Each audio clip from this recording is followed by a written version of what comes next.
Welcome back to the Aerogarden Homestead. I have a busy day today. I'm Kathryn. If you're new here, I am making Lunchables. We have a rare, cool day today, and I am going to take advantage of it. So it is Lunchable time. This is also going to be a vlog style video. Some of my videos are going to head more towards this style just because you've seen me make the Lunchables before. You've seen me make pizza dough before. This is the same pizza dough recipe. I am just making it Lunchable style. So I need sugar, a little bit of sugar, tiny bit of sugar, salt, yeast, flour, water. That's it.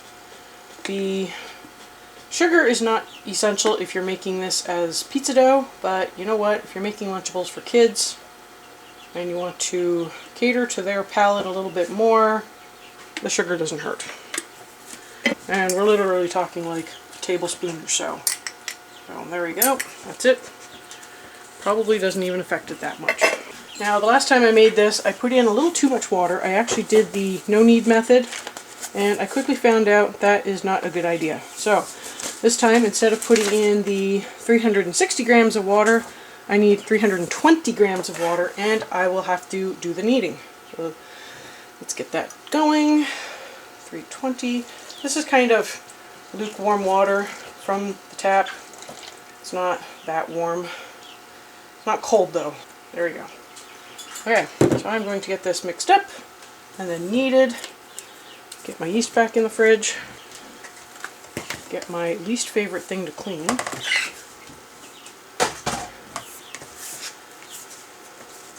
Okay, so on top of making Lunchables, which obviously I want to get going first because I want to try to get this done as early as possible while it is still cool out, because we have cool temperatures for today only, probably tonight, and then into tomorrow. Tomorrow it's actually going to heat up again. So we got the house down to like 65 degrees, which is what, around 15, 16 degrees Celsius. So nice and cool. So if I turn the oven on and heat it up a little bit, it won't be too bad, because we will be able to keep the house cool.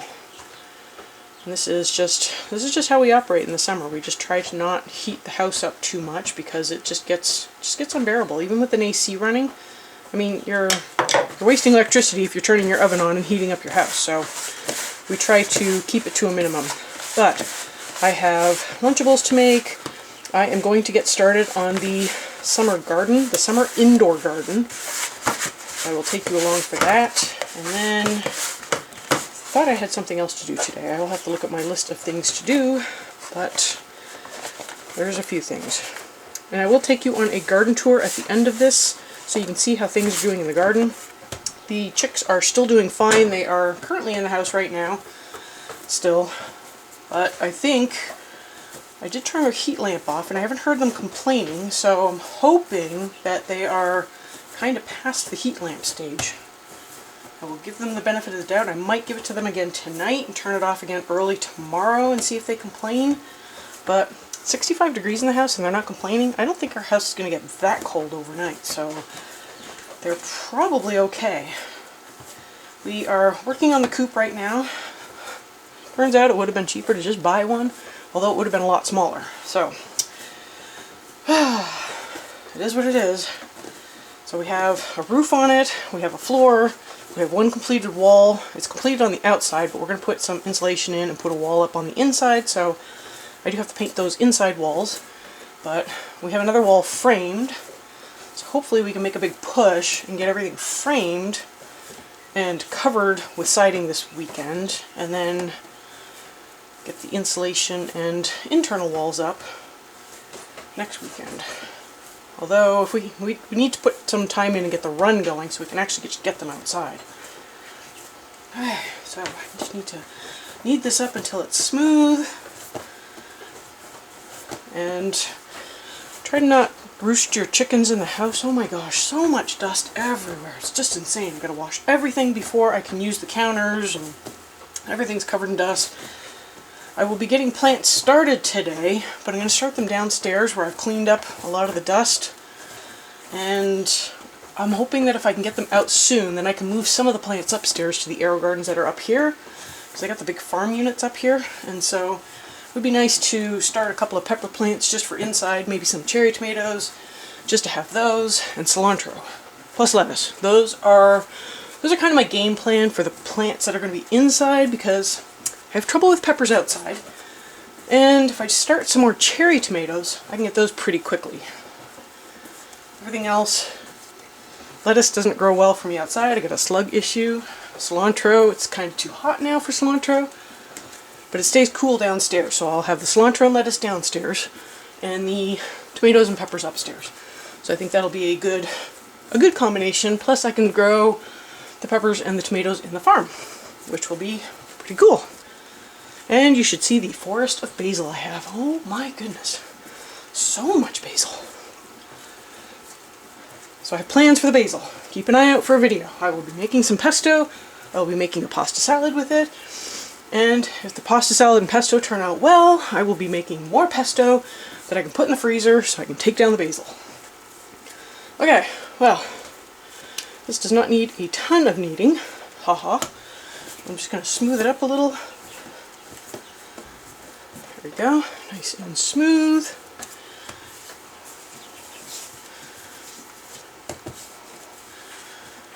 Okay, I'll put it back in the bowl. Put in a tiny bit of oil just to keep it from sticking. I've never really had a sticking issue, but it does happen a little bit.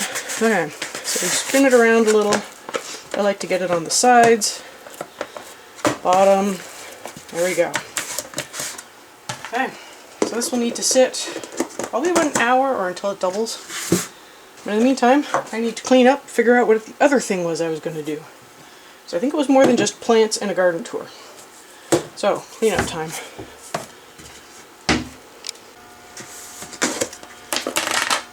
So, apparently the yeast doesn't care if the house is a little on the cool side. So I'm going to get this weighed out. Probably going to use the lid. If it'll fit, probably won't fit. Okay, well, we'll just mess up the scale. It's fine. I have a bench scraper this time, so hopefully this will come apart easily. I think we wanted about 25 gram balls, I think. It'll be pretty small. 22. I think we actually want 30 gram balls. Let's go with 30. There we go. 30. So I have my baking sheets ready to go, covered with a silpat. This will be a shape and put it in the oven right away. So I'm going to get these at least pre-shaped, and then they can rest for a few minutes while I get all of these weighed out. This dough is already so much easier to work with than the last set of dough. So I don't know if I will need a rolling pin or if I can get away with just kind of hand shaping it. I guess if you are comfortable making tortillas with the slapping it back and forth method, you might be able to get away with that. So I have my sheet here. I'm going to gently stretch them out. And then once I have them shaped, they are just going to go straight into the oven. I will need to dock them, put some holes in them just so that they don't get overly puffy. The trick is to try to stretch it at the edges so it doesn't get too thin in the middle. There we go. Oh, this is so much nicer than the last time. I'm going to get a lot more out of it too because the dough is easier to work with. Okay, there we go. I think I can fit 6 per sheet.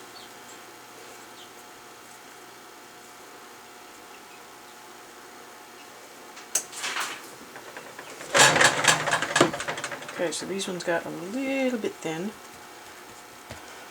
The rest of them look good.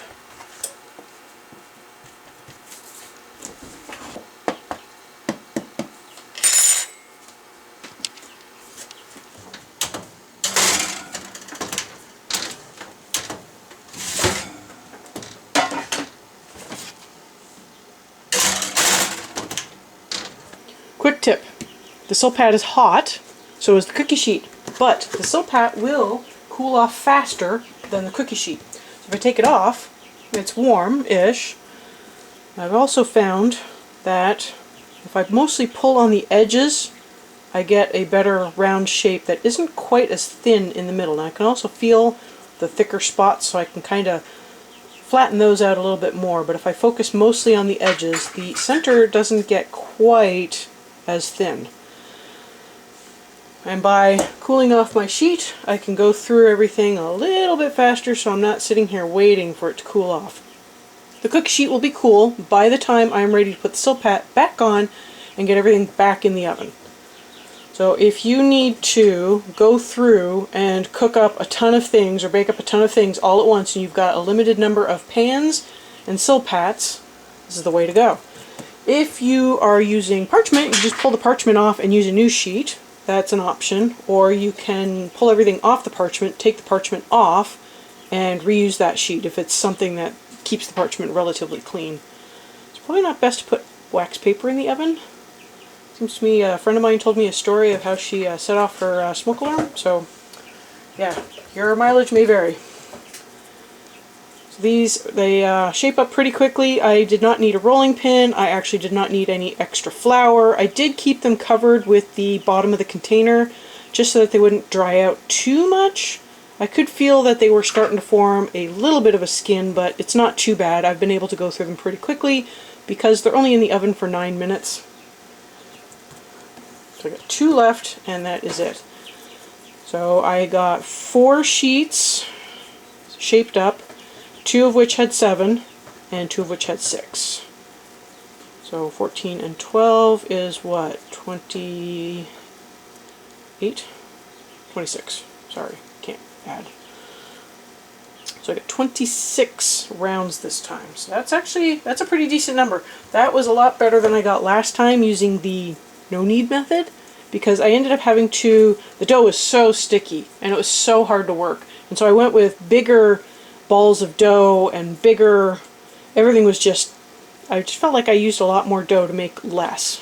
So this time I was able to use less dough, shape it out much better, didn't stick to everything. Sometimes they're round, sometimes they're not. Kids don't care. There you go. And this is the forest of basil. Oh my gosh. I promise I will get to it soon. I will make pesto. I will get this done, but in the meantime, yeah, it just keeps growing. I just keep taking tops off just to make sure it doesn't go to seed. But there you go. A forest of basil. And on to the garden update. There's not much going on this week. I think my broccoli is about to bolt instead of making heads. I think it's just going to flower. The tomato plants are actually getting pretty decent size. Mustard is still going to seed, so I don't know what. Looks like the birds have been eating the flowers. Oh well. It is what it is. Those damn birds. But yeah, there really isn't much going on in the garden update, so that's kind of why I've been rolling in a few other things into the updates just to sort of pad it a little bit. And you know, it's summer, there's just not much going on cooking-wise in the house. My nasturtium flowered. So hopefully rolling a few other things in will, you know, make it a little more interesting. These are the sort of leftovers from the sort of spring garden stuff. I don't know what to do with these. I do have another raised bed. I could probably put them in. I do need to move this tent structure. The squash is doing great. The strawberries have, for the most part, lost most of their petals, so they should be forming fruit, I hope. The sunflowers are looking awesome. I just can't wait to see how this is going to work. Even the tomatoes are looking really good over here. They do get late day sun, so they don't get a lot of early day sun, but they do get late day sun. Yeah, look at all the strawberries. So many strawberries. It is insane. And then the fruit are looking really good. We should be getting some, hopefully we'll be getting some apricots soon. Oh my goodness. Oh, look at this. I have peas. The birds didn't get to the peas this year. I actually found that by putting this screen, it's micro mesh, by putting it on the back of the trellis, it's almost like it prevented them from landing. I had it over the top, but it kind of impeded the sprinkler a little bit, and it wasn't getting enough water, so I sort of propped it up along the back, and it seems like it prevented them from landing. Oh, look at this. There's so many more down here, too. Oh, yeah, I had a horrible harvest last year with peas. So this is kind of my second year. I think it's actually my third year trying it, but the second year I may have put them in too late, so they didn't do well. So yeah, they are looking really good. Oh, the basil is looking really good here, too. They still have flowers. I don't know how much longer they'll produce. Oh, those damn birds. They eat the tips off of the plants, and then they stop growing. So see, this is where there's no mesh, and I can see a lot of damage. But in the area where there is mesh, there's less damage. There's still a little bit, so they are still finding them. Don't know if I should try to flip the netting over just to protect them, but see, there's a sprinkler right here, and if the mesh goes over the sprinkler, it keeps the water in. If it doesn't go over the sprinkler, it prevents the water from getting to the peas. So it's a dilemma. Do I want peas or do I want water? And we've got a bunch of strawberry runners making a run for my tomatoes. Holy crap. Oh, I can see them all the way down. And it looks like something knocked over a leek. Maybe it just fell over. It's kind of weird. Weird it would just randomly fall like that. Okay, well, there we go. It's kind of propped up. Yeah, so the tomatoes are looking good. Peas are looking okay. Wow, some of these tomato plants are looking really good now. I'm so proud of them now. They seem like they were struggling a little bit. Strawberries are looking great. Squirrel pulled off a piece of our Tyvek. That's just awesome. Yeah. So let's go see the raised beds. Oh, before I go, so some of that's the asparagus. Some of it made it, and some of it didn't. There's one over here as well. You can see that little fuzzy frond thing. But some of them I put in, and I can't find them anymore. So I don't know if something ate it, or if they didn't make it, or I don't know. Here, let me get it out of the way. This is the sage. It's finally starting to flower. These are sage flowers. They are pretty interesting. Nice and purple. I mean, who thought? Who knew? Okay, so this is the flower one. Some of the flowers are doing pretty good. The marigold is getting ready to flower. So that's pretty good. Got some over here as well. Don't know about the California poppy. It's looking good. It just hasn't got any flowers on it yet, so that's fine. I don't know what that is, but it flowered. The herbs are looking good, although I do think, okay, well this one's starting to go to seed, or flower, or whatever. I'm not sure it's getting enough water. So maybe I will move this a little bit so it gets some water this go around. Yeah, see, I think this bed is kind of not quite spraying hard enough. But I don't know how to do that without losing pressure. So I might have to just come and water by hand, unfortunately. So this is the Thai basil. It is going to flower. Oh, it did flower. Look at that. I don't know if you can see that. Got nice little, whoops, purple flowers. Pretty cool. And then these are the calendula and the mint. So the mint has really perked up. The calendula is looking pretty good. I separated most of them. That one's a clump of 2, but I think for the most part, there's another clump of 2. But I think the rest of them are all singles. That's pretty good. Yeah, the mint is definitely looking a lot better. Trying to keep it sort of going to the outside of the bed because it will take over. So with these raised beds, I don't care so much. I'll let them go over a little bit, but I won't let them trail all the way to the ground because, well, I just don't want them getting to the ground. And finally, this is the tea bed. So the cat mint is looking pretty good. I'm thinking I should probably come through and start taking some of the tops off and saving this for the tea and seeing if I can get it to bush out a bit more. Yeah, because that'd be good. And then I can start trying it out and seeing if it's worth, keeping it. Here is the chamomile. It is starting to flower. It is the funniest thing. I have seen this before. I've seen this as a weed somewhere. And I'm sure it's probably the same plant, but pretty interesting how that turned out. And then this was the bee balm, I believe. I don't think we got lemon balm this year. I think we couldn't find it. No, this might be lemon balm. It smells lemony.